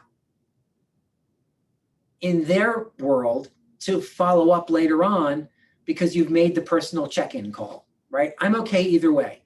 But make 5 phone calls. Start to have those conversations. Here's what I can tell you. For those of you who choose to do that, what some of you will find is that those phone calls are 1,000,000 times easier than you make it out to be in your head. 1,000,000 times easier. And after that first 1 or 2, you're like, oh my goodness, this is all this is? Right? You're not a telemarketer. You're not trolling them for business. You're not a pest. You don't have to feel bad about it, right? Again, these are people who know you, like you, and trust you. And they want to help you. I will tell you that for those of you who want yet another option for a script, the script that I used to use and still use to this day if I'm doing this kind of activity is an I need some help script. Because if I'm calling my database, if I'm calling people who know me, like me, and trust me, what I have learned over time is that those people, if I ask them for help, they want to help me. And so this time of year for me would be, hey, it's Rick. I just wanted to touch base, see how things were going. Any cool summer plans, whatever my personal little ask might be. Say, hey, before I let you go, I wanted to just ask a quick question if it's all right. I'm almost halfway through the year and I'm a smidge behind on my business goals. My goal was to help 50 families buy, sell, or create wealth by investing in real estate this year, and I'm a little behind. I could use some help. Who do you know that might need those services? I always liked that one because what I found was people in my database are more than happy to help me. So I would call and ask for help. Right? What's your goal? My goal is to assist, 10 or 15 families before the end of the year. My goal is to assist 5 more families before the end of the year, whatever your number is. And I'm a little behind. I never worried about, people would argue with me about that script saying, well, why do you want to send a negative image of your business? Don't you always want to show people that like you're killing it? Like, well, sure. And yet again, these are people who know me, like me, and trust me. I'm not trying to win over the general public by saying, hey, can you help me? Because the general public doesn't know me, nor do they care much about me. But the people in my database know me and like me and trust me, and they care about me. So asking for help. And for a while, I used to get fancy about how I asked for help. Now I just ask for help. Hey, I could use your help. Do you have a minute? So again, there's some options for you. But at the end of the day, what I'm really looking for you to do between now and Tuesday is get over the hump of making that first foray into your database. Understand that for most real estate agents, 60 to 85% of their business annually comes from their database. 60 to 85% for most real estate agents comes from their database. So if you make a choice of, I'm going to ignore my database,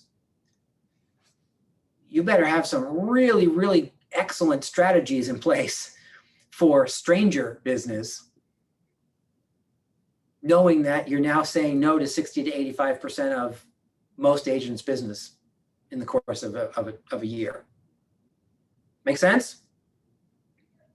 Are you in like Flynn? It's only 5. I didn't ask you to do 100. It's only 5, right? It's only 5.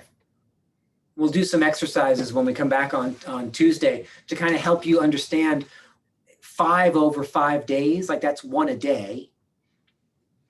So here's what's fun. Some of you will dive right into this tomorrow morning and say, you know what, I'm just gonna get this over with and do my 5. By the 4th person you call, they're going to say, oh, you know what, it's so weird that you're calling me because my niece is actually looking for a condo. Can you help her with that? And you'll understand why I'm asking you to do it, because when you do it, results show up. It's kind of fascinating. It's the way we grow. It's called lead generation, right? But we're going to start small and start comfortable, or as comfortable as possible. Some of you will hit an appointment out of it real fast. Some of you will hit an appointment and think, oh my goodness, I have no idea how to do what they're asking me to do. Don't panic. Text me, text your team leader. We will send the cavalry in to help, right? So don't worry about that. The answer, can you help my niece find a condo, is absolutely. Why don't you give me her name and contact information? I will reach out to her in the next 24 hours and we'll set something up. Wow, I am so glad I called today. See how that works?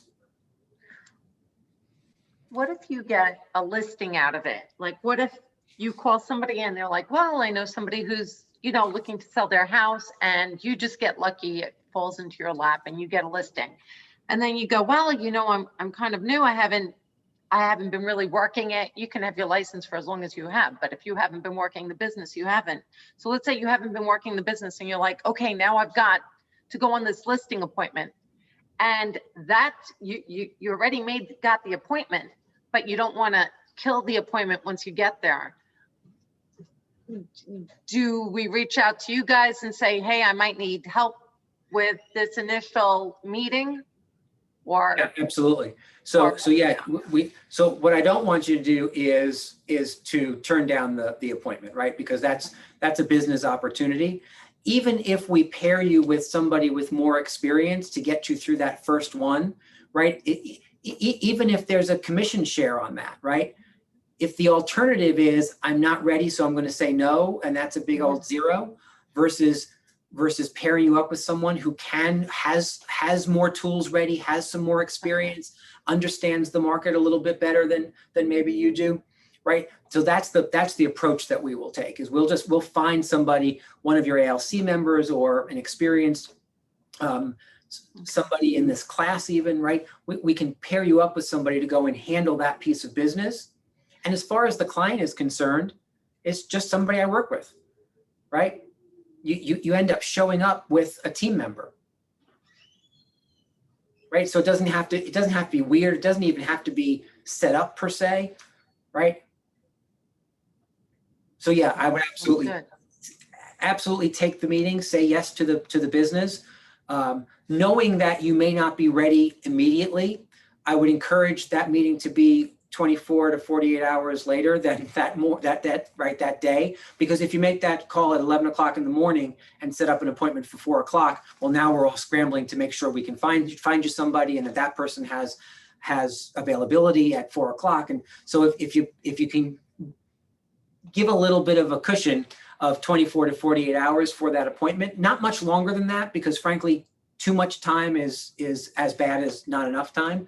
But that 24 to 48 hours will give us plenty of time to kind of hook you up with somebody to give you some help, and then we just go and take the business. Great question. Does that help in terms of some clarity around on how you'd handle that? Oh yeah, because I'm confident in a lot of things, but then there's some things that I know that there are people who are a lot smarter than me and have been working the business out here. And, I just want to make sure that, I don't get overconfident and get that appointment and then kill it. Yeah. And lose that business. And, and word of mouth is your business. Yeah, indeed. Well, and Maria makes a good point, right? Because if you choose to go it solo, you do run the risk of kind of screwing it up, right? And suddenly now that one piece of business that could have turned into additional pieces of business, right? It may have more overarching effects than just the loss of one piece of business, right? Here's the other thing I want to just mention about dialing into your database. Friends, close friends and family members, they are the hardest, right? I almost said they are the worst. I changed the word, but then I said it anyway, right? And what I mean by that is, remember, these are people who know you the longest and know you the best. And so sometimes it's really difficult for them to start seeing you differently. If you remember what I said before, is what you are attempting to do by communicating with a database is to create mind share as a real estate professional in their head. Right? For the most part, most people have room in their brains for 2 answers in kind of each category. Right? If I say name 2 brands of soft drink, right? Most people say Coke and Pepsi. Right? If I asked you for two brands of toothpaste, right? Most people say Crest and Colgate. If I ask you for potato chips is always interesting because the answers I get are typically Lay's, and then number 2 is different depending on who's actually unmuted and started to say. We got a whole, so what that says to me is in the potato chip space, Lay's has done the best job of capturing mind share, so that when you say name a potato chip brand, Lay's is almost always first. But nobody else has done as good a job as Lay's because number 2 seems to kind of always be open for interpretation. Some people like Pringles and some people like whatever other, what else is there? Ruffles or, Yeah. right? Wise.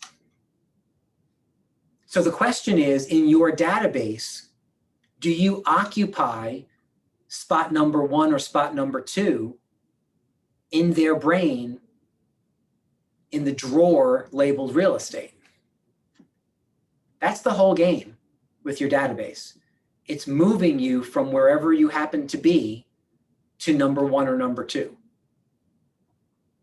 Because if you're not in the number 1 or number 2 space, you're in the everyone else space, right? And with friends and family, I'm going to circle back to that in half a second, but with friends and family, remember you already occupy a more dominant, when they see your name, they don't think real estate right away. They think best friend or my son's mom, or my son's mom, my son's friend's mom, or my sister, my brother, right? My parent, they think of you differently. So you have to help them overcome where they put you in terms of categorizing you and start to have them think of you in that real estate space. Questions on any of that? Nope. All righty.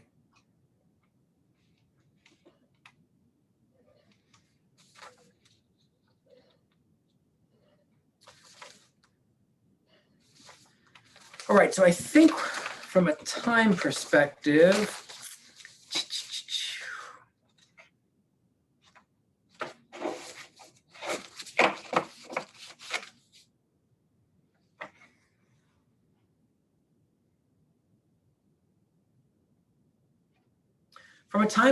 I think what I want to do with the remaining time, we have about 12 more minutes, right? I want to just have a quick schedule management conversation. Because as I said, I think I said this yesterday, one of the things that I have noticed as a real estate coach over time is that most people struggle with keeping a calendar that actually reflects their goals and living by that calendar. One of the very first things I ask when I start with a new coaching client, one of the very first things that I ask typically is, okay, show me your calendar. Like, show me your calendar for the last 30 days. I can usually pinpoint how much that person is earning in real estate by just looking at their calendar. Why? How am I able to do that? What am I seeing or not seeing? You're seeing how many appointments they've made, or how many phone calls that they've made, how many attempts to bring in business or talk about real estate. Yeah, I'm absolutely seeing either appointments or non-appointments, or I'm seeing or not the time blocks for client acquisition, for that lead generation and conversion process to happen. Right? Was there something else, Nikki, that you wanted to put on there? That was it? Yeah. You said it, appointments. Yeah. Right? So the reality of building your calendar, your work calendar,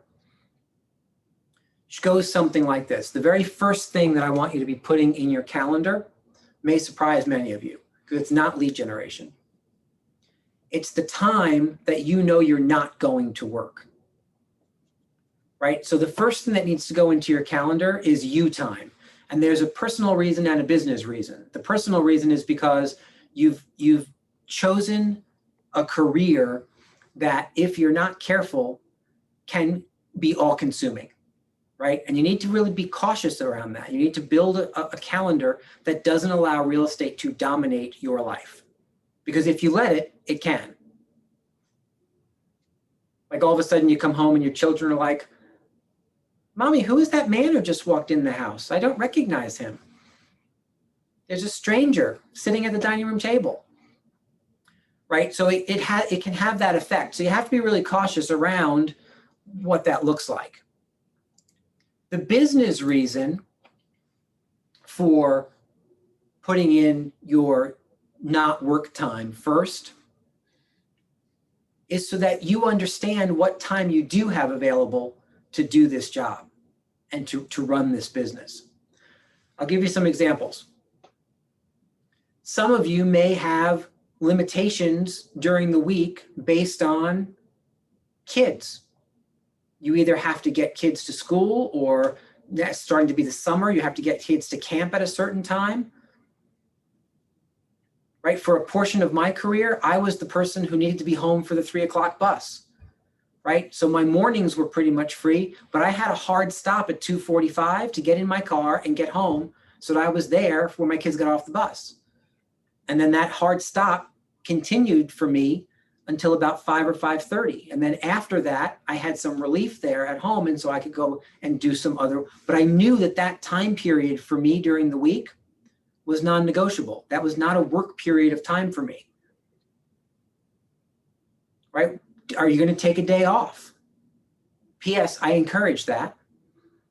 Right? Real estate is only a 7-day-a-week deal if you choose it to be. Right, I'll give you a perfect example. Many of you know Jody Boxer in the Stanford Market Center. She's $50 million a year rainmaker of a team out of that office. She has not and does not work on Saturdays. Never has. As long as I know Jody, she's never worked a Saturday. For religious reasons, she does not work on Saturdays. She doesn't do a whole lot on Saturdays. And so she's just designed her business such that from sundown on Friday to Sunday morning, somebody else handles clients for her. Hasn't stopped her from becoming a $50 million rainmaker, right? And I use that example because people oftentimes say to me, well, how can you take a weekend day off if that's when people have to go out? Well, that's just a matter of who, right? Who am I going to have assist me if I choose to have that day off? If that's not your deal and Saturdays and Sundays work for you and you want to be available, well, then maybe Thursdays are your day. But build a calendar knowing how you're going to work and when you're going to work so that you know when you're not going to work, so that there's not conflict around that after the fact. Remember, conflict only arises from unmet expectations. So this is about you setting expectations with yourself, balancing your personal world and your business world. Yes, Nikki. Sorry, I just wanted to mention this because my first listing, I ran myself thin, and I know, new people coming in, they're going to experience this. My first listing, I was getting calls after 10 o'clock. I didn't want to not answer because I felt like I'm obligated to that client, or I felt like if I don't answer, I'm doing something wrong. But speaking to you and Jen, I've learned I don't have to pick up that phone after a certain time. So I set a cutoff time, and my alarm goes off, shut off work. That is important. Thank you so much for saying that. And thank you so much for being transparent about the fact that you were doing it differently and now have taken a slightly different path. Because trust me, clients will demand of you what you tolerate from them, right? There is a version of this that is you get what you tolerate. It's not bad customer service to not take a call at 9:30 at night, right? I don't know about the rest of you, but usually at 9:30, I'm asleep on the couch. So it's real hard to get me at 9:30 because I'm already like dreaming about whatever I'm dreaming about, right? I haven't quite gone to bed yet, but I'm definitely asleep on the couch. But the reality is this: conflict only arises from unmet expectations. So set clear expectations with your clients right from the very beginning. Have them understand that you have business hours. Now you get to choose your business hours. Maybe your business hours are from 8 in the morning till 7 at night. Maybe you're a 9 to 5er, right? Maybe you're 9 to 5 or by appointment only after that, right? Appointment only could mean if you're negotiating a transaction, well, now you have an appointment with your client that you're negotiating with because the negotiation may go until 7 or 7:30 or 8 o'clock at night, right? You get to make those choices. But just remember, based on what Nikki said, you need to make those choices. Don't let everybody else make choices for you. Don't let your clients set your policy. You come up with how you run your business. You set your hours of operation. And then what I used to do was, if it was 7 o'clock was my cutoff time, my voicemail would say, "Hi, this is Rick. If you're calling after 7 o'clock, please note that I will pick up your message and return your call the next business morning." So people weren't unaware that they were not going to necessarily hear from me that night, because I told them when I was going to call them back. It was the next business morning. My clients also knew from our consultations how I worked, right? I am more than happy to do anything I need to do to help you get whatever you need. Understand, between the hours of 8 and 7, please reach out. If you get my voicemail, leave a message. I will respond back to you as quickly as is possible. Please note, between 9 and 11 o'clock, I am not available because I am working on client acquisition. And why that's a benefit to you, Mr. Seller, is that I'm looking for buyers for your property. Why it's a benefit to you, Mr. Buyer, is because I'm looking for additional houses that may not be on the market for you to purchase. Right? It has to be a benefit to them. But they knew between 9 and 11 I wasn't available. But I always called them back between 11 and 12. Because for me, my schedule said between 11 and 12, anybody who called during that morning hours, that's when I made those return phone calls. Anybody after 7 o'clock knew I would get back to them the next business day. Now, here's what's interesting. There were times where there were certain clients where I knew I was going to have a phone call after 7 o'clock. But because I had set the parameters of anything after 7 would happen the next day, and I was kind of closed, when someone would call at 7:15 and leave a message, if it was important enough to me and I would see that, you know what, I think I'm going to make an exception and call that one back. So at 7:30, I called them back. You would have thought what I did, because I went above and beyond, because I actually made a phone call outside of my normal business hours. But that was my choice. The expectation was for the next morning. So that's a way of under-promising and over-delivering, instead of setting the opposite. Because I still know agents to this day that say things to their clients like, "You know what, I'm here for you. Call me whenever you need me. You know, like 24/7. It's like the bat line, or the hotline, or what is it called? The bat phone. There we go. Right? Yeah. Guys, you are not the emergency room. You are not 911. And the best way to burn yourself out as faster than you think is possible is to not set parameters and not be clear with clients. Here's what's real. They leave work. They don't take calls at 10 o'clock at night. And there's no reason you have to either. If you need your attorney at 9:30, even if it's really important, can you get your attorney at 9:30? I can't get my attorney at 9:30. I can't get my accountant at 9:30. I usually can't even get my doctor, right? That's what the emergency room is set up for. So don't think that just because we're in a service-based business, we have to be available at anyone's discretion. I encourage you to think that through from a scheduling perspective and understand how you're going to set policy in your own business. With that, it is 6 o'clock. We will pick up on Tuesday, as I said, with kind of a download on how your calls went.